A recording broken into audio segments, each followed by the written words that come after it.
always comes to an abrupt end. What's going Hey, on, everybody? Welcome to the Reload Show. what How's up? it What going, up? fellas? What's up? Gotta fix my Well, camera. It's bad. yes, please do.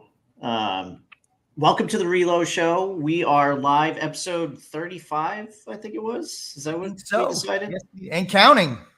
Perfect. Hey, still going strong. I am Candido Diaz along with Sean Richard and Mark Sullivan. Fellas, how was your holiday week? Hey, it was great for me. I did exactly what I told you I was going to be doing. We spent about 3 days out on the boat. We had there's a couple Fourth of July parties that we went to. We definitely had some hot dogs, talked about some homes, things like that. What about you, Sean? Man, it was good. A July 3rd celebration every year. There's a city here locally that does a nice little presentation. So we hit that up. Man, we went and saw Despicable Me 4 with the kids Nice. on July 4th. So we got a little bit of Gru time in. It was good. It was fun, and then we had a relaxing weekend.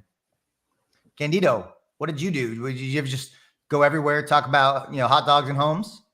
Yes, mostly homes and then a little hot dogs. But it was awesome. My daughter, her birthday is July 3rd, my oldest. Oh, So it was pretty much a birthday celebration throughout.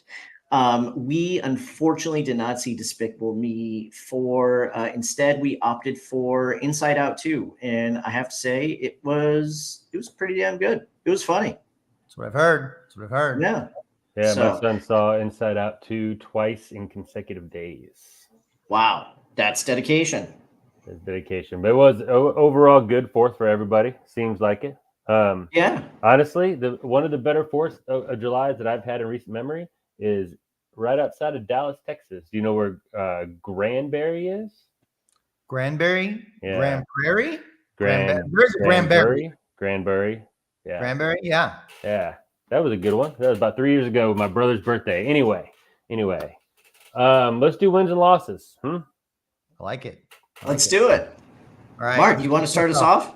Yeah, sure, Mark. sure. I'm gonna stick with wins. Not a whole lot of losses. Hard to have losses on a 4-day weekend that we just had, but wins. Honestly, more phone calls, more conversations. I know that sounds like an extremely complex code to get more applications, but literally made phone calls this morning, got 2 applications. Of one person wanting to refinance and one person that introduced me to somebody who I immediately talked to and took an application for buying a house. So, maybe I may have just found a secret passcode to get mortgage applications. Apparently, you just have to make phone calls and talk to people. Weird. Yeah. Yep. More activities usually result in more wins and more results. Weird, I know. Weird, I know. Amen. Crazy. I'll go next. So losses. So tell me if this has ever happened to you guys. So Saturday, I took some time away from the family, from the holiday weekend to update a pre-approval. Right, not a huge deal. Didn't take me a ton of time, but kind of grinding my gears a little bit because the offer wasn't actually made until Monday morning. Um, so it's just kind of one of those things in real estate. I take that as a loss because I definitely took time out of my day to go ahead and get that updated. But it is what it is. It's with a new agent that I haven't worked with before. So I'm gonna kind of pipe that as a loss. Win. So my win was I was actually scrolling through social media and found a potential house for a client for private sale, and I sent it over to him right away. I think he might be interested. So kind of cool. Social media is more than just funny memes and um, inappropriate stuff. But yeah, so I found that to be pretty good, and family time. took quite a bit of family time over these last, however many days of the holiday. It was awesome. So, Sean, Very Awesome. cool. you? Very cool. So I'm gonna start with my my shitty moment of the week here with the losses, and really it was more of an aggregate of little things. So over the last probably 3 days, one of my pool pumps went out. I had a landscaper come out and said I probably need about $20,000 worth of work in my backyard. On top of that, my sprinkler system stopped working, which hence the dying bushes, hence the lots of landscaping work in my backyard. And so all of that was literally in the last 3 days. And so I've just been getting smacked in the face with all kinds of less than ideal news. So that's my losses for the week. But I'm gonna shift my mindset, focus on the wins. You know, I had a couple of different really good wins. So I've been leveraging more social media in my business, both from a content perspective, but also just really engaging with really cool people online. And so with this, I was able to, through this social media strategy / just more involvement and more engagement, I was able to set up a meeting today with an awesome real estate agent, meeting later today. And I'm excited. This was totally through social media. So it's social media, like you mentioned, Candido, not just funny memes and videos, although there's plenty of that to get lost in. But really excited to connect with this agent today, learn about them, and hopefully can understand how, you know, my team and I can help them achieve their goals and make their business a little bit easier. But all of that came through just connecting via social media. And so, you know, the strategy that I've started to leverage to build more relationships, both online and offline, coming in fruitful. So that's been good. Dare I say you have to get social on social media? Got to get social on social media. Absolutely. All right. Candido, man, dude, tell us about today. What are we even talking about today? Yeah, so we are talking about niching down, niche down. Niche. Anyways, finding your ideal audience, your target audience. So, fellas, I'm going to start this off by asking you a few questions. I didn't prepare you guys for this, so Sean, you have to keep this 5 words or less. It might be tough. But never happened. Sorry. I don't all right. So what I want you guys to do, either 1 to 2 target audiences. If you had to just pick out of the blue, what would you say your targets are in 5 words or less for each of them? Go. Mark, you're up. Okay. I would say divorcing clients and first-time home buyers.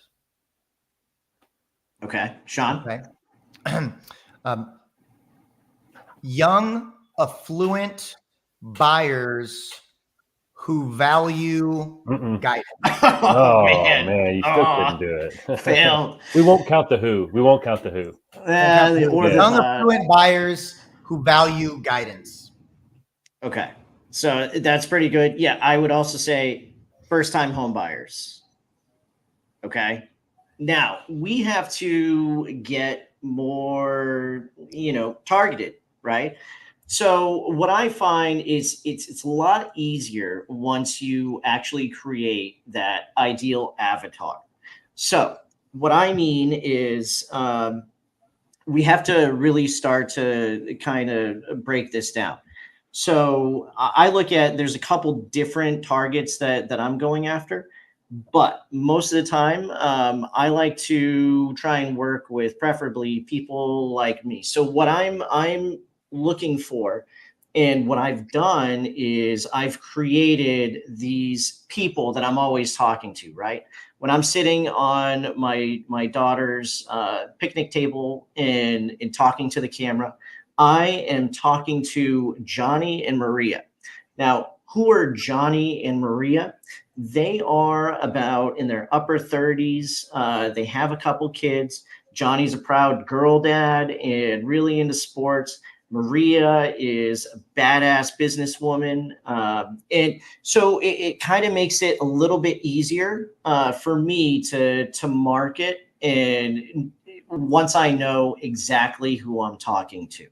So Mark, you had said divorcees and first-time home buyers. So can you get a little bit more specific in who your ideal client is and how you can reach them? With the first one, no. My ideal client is somebody who is going through a divorce Okay. and needs an expert in how to navigate that through real estate. And I've got a special certification, a CDLP certification that goes along with that. I do marketing with it, but that is a specific niche, right? That's about as niche down as like, obviously you could niche down further, but I wouldn't recommend it, right? But first-time home buyers, sure. If I wanted to stick with first-time home buyers being my second answer, kind of regretting that now because that is kind of broad. But But you could break it down. Yeah, for sure, and it would be just like you just did, right? It would be somebody that's 29 to 34, either planning to marry or just married, new family, yada yada yada, is the target, is that niche, right? But that's how that would break down further, for sure. Okay. And Sean, how about you? Yeah, and I think it's really important to point out, we're talking about, niching down and finding your ideal client or your avatar, some people might call it. And when we talk about this, though, like if you're a real estate agent, if you're a loan officer out there, this obviously doesn't mean that, these are the only clients that you want, right? Like this is your target audience that maybe it's who you work best with. Maybe it's who you finds you the most valuable. But just because this is our target audience, obviously we're not turning away business from other people, but we want to speak to the people we want to attract as many of the people that we work well with as possible. And so when I say, young, affluent home buyers that value guidance, really what I'm looking at is, a young individual or couple that is typically going to be a professional in a professional industry, maybe somewhere between 24 and 36 years old, that is, somewhat established at this point, right? They're a little bit more affluent. They're not just in their maybe first year of a career. They're a few years in, they're starting to make pretty good money, and they value the guidance, the advice. These are the same type of clients that are going to get a little bit older and they're going to seek out a financial advisor because they value having people around them that are smarter than they are, that can guide them in the various financial waters that they need to navigate. And so I love being an advisor for those people when it comes to their homeownership journey, not just their primary residence, but their second home, vacation home, they're building an investment or rental empire. Those are the clients that I work best with because we're able to have very high level conversations about finance as it relates to housing. And I speak their language, they speak mine, and they understand that language. And so, that young, financially savvy, affluent home buyer, individual or couple is really who I work best with. So when I'm creating content, when I'm doing any kind of sales and marketing activities, I'm going to be the most impactful when I'm focused on delivering content or delivering resources, tools that cater to that. The idea is to attract that ideal client. And then obviously other clients will just come along, right? Like other people will just naturally come along, and that's fantastic. And we obviously are going to help them as well. But the more ideal client that I can work with, the easier my business is, because I'm not having to break through the the communication barrier of the way that I typically communicate or that I best communicate doesn't necessarily align with the way that other individuals receive information. I want to work with the people that I align best with. Yeah, that was really well said. I think the whole point of this is really to try and figure out, you want to really narrow down. Okay, just like you guys have both said, we're not looking to turn away business from anyone, right? But it is nice to, well, almost anyone. But I truly think that once you have identified the target audience that you really want to be able to reach, that's when your marketing and everything around that, your message can really be refined, and you can just get better at that. So Candido, hey, go ahead, so Sean. I'm going to interject for a second because I want to hear Yeah. I want to hear a real world example. So you talked about your ideal client, right? So what does, based on the ideal client that you explained, that you spelled out, what does your content, your marketing, like how do you approach that to cater to that ideal client that you talked about? Yeah, so it kind of exactly what I was saying. Basically, I named my people just because I'm neurotic like that. But Johnny and Maria, they have a couple of kids, and so we can easily relate back and forth together, right? It's easy for me to be able to relate to someone like that because that's essentially who I am. And my marketing is kind of based around that, right? I could share funny things about being a parent, or hey, this new restaurant in town is opening up.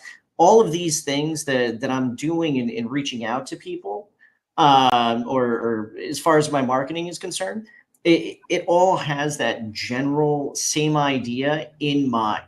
And once I started to really figure out, hey, you know what? I love working with this group, this group, this group, and this group, but I relate best to, Johnny and Maria. That's when I think my content and my marketing started to shift for the better. So that's kind of my line of thinking and how I go about it.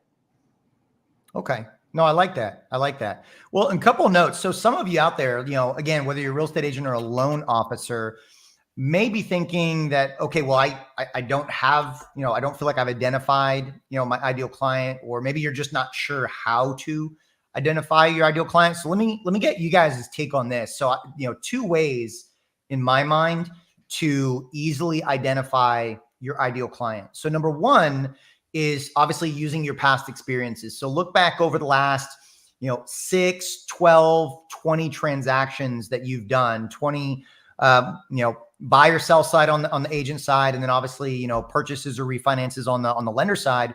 Look back over those transactions and identify, okay, who.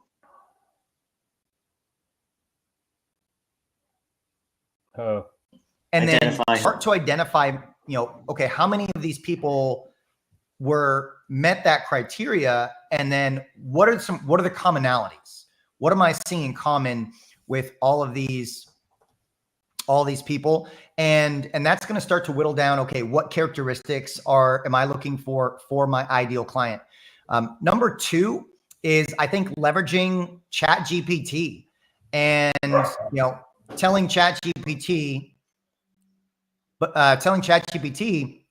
providing it a prompt, say, hey, act as a expert business coach, tell Chat 20 questions to help me identify my ideal client.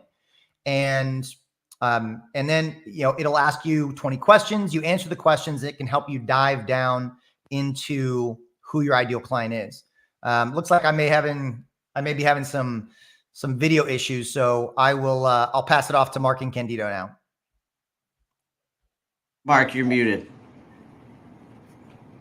We actually heard you the entire time, but you are 100% stuck in whatever form you were when that happened. So okay. I'll give you a thumbs up or something if all of a sudden you don't look like this. Anyway, these were all really great things. I just staying on the same topic of identifying who your ideal audience is. Honestly, if you haven't done that yet, just a real harsh statement. If you haven't done that yet, you haven't put a lot of thought into your business. So get to it. That's something that you should be thinking about. But if you're still trying to identify that, if you're new, maybe you haven't thought about that before in the past, whatever. Honestly, the easiest thing to identify is to identify yourself, right? Is just to lay out who you are, right? Because most likely that's a large majority of your friend group is a description of yourself, and a large amount of people that you can relate to very quickly and very easily is a mirror image of yourself. So you can start with that for sure.